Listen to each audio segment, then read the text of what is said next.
What is your main aim in this visit? What are you really trying to accomplish while you're out here? Well, I came to the region about 6 months ago. I first went to Syria because I work with UNHCR, and there are 1.5 million refugees in Syria alone from Iraq. And while I was there, I also went inside and met with some internally displaced people. And this trip is to get a better picture of the internally displaced people and to discuss with the local government, with our government, with the NGOs, and with local people the situation and to try to understand what is happening, because there are over 2 million internally displaced people, and there doesn't seem to be a real coherent plan to help them, and there's lots of goodwill and lots of discussion, but there seem to be a lot of just a lot of talk at the moment, and a lot of pieces need to be put together, so trying to figure out what they are.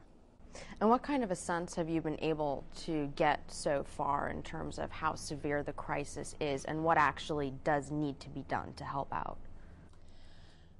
Well, in my research before I came here, I looked at the numbers, and there are over 4 million people displaced, and of the 2 million internally displaced, it's estimated that 58% are under 12 years old.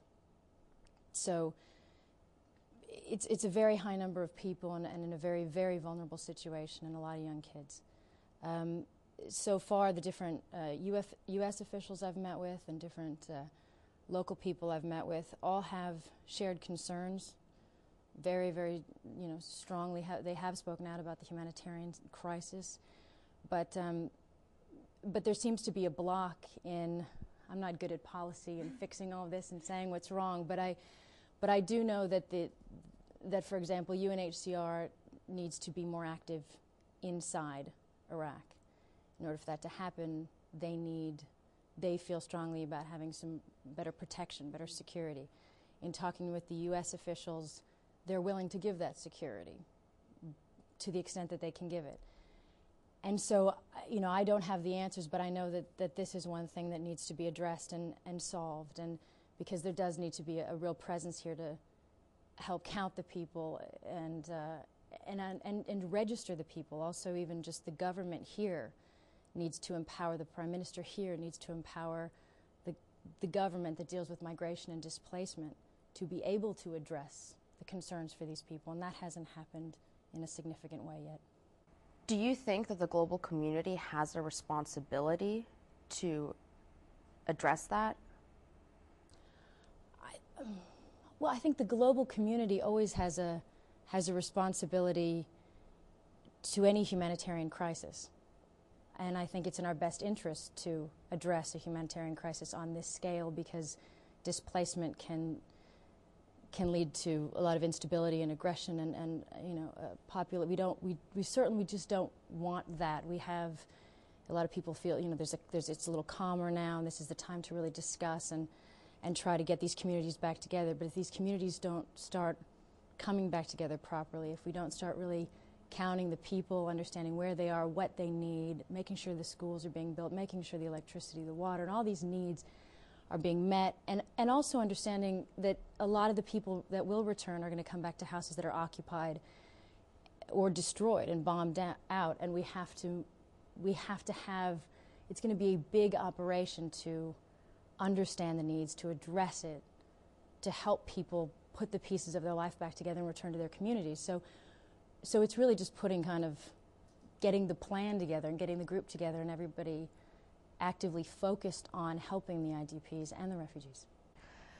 What would the message that you would want to carry out of here back to the States, or even the message that you would want to get out internationally in terms of what's happening here, the refugee crisis, how serious it is, and the consequences that could happen in the future if it's not properly addressed? I always hate speculation on the news, so I don't want to be somebody who speculates. But I think it's clear. I think a displaced, unstable population is a very, what happens in Iraq and how Iraq settles in the years to come is going to affect the entire Middle East. And a big part of of what is going to affect how it settles is how these people are returned and settled into their homes, into their community, and brought back together, and whether they can live together, and what their communities look like. So it does have broad implications. On a personal level, why is this so important to you? You're willing to come here and risk your life. What about you? Why are you here? It was an easy choice to make. I felt I had to come here because it is very difficult to get answers about, especially the internally displaced people. It's, as I said, even UNHCR, who I traditionally work with, they're not able to be inside at the moment. And so I was very frustrated in just getting a bunch of ideas and papers, but not knowing what's really going on. And so today I'm able to talk to all different people from our government and their government and really get some answers as to what is holding up the processes to really, really assist these people properly. Do you think that you in your position can try to push this process forward, put pressure perhaps on the U.S. government to let more refugees into the U.S. to address the situation within Iraq and, of course, the situations in Syria and Jordan? I spoke to the State Department today about meeting our goal of, the U.S.'s goal of 12,000 people, and they still intend to reach that goal.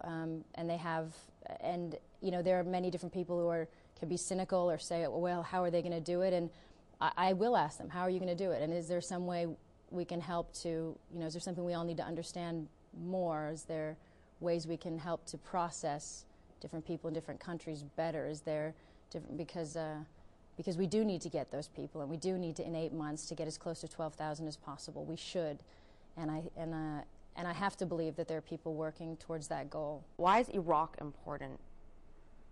Well, as I said, if it is not stable, it can affect the entire Middle East, and that will affect our entire world.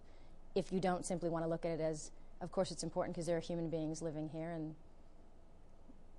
I don't see borders, and I see lives, and I see children, and this is, an environment where there's a war, but there's also a humanitarian crisis, and they have to be addressed simultaneously. We can't wait for one to end to then finally take the time to address the other. It has to start right now.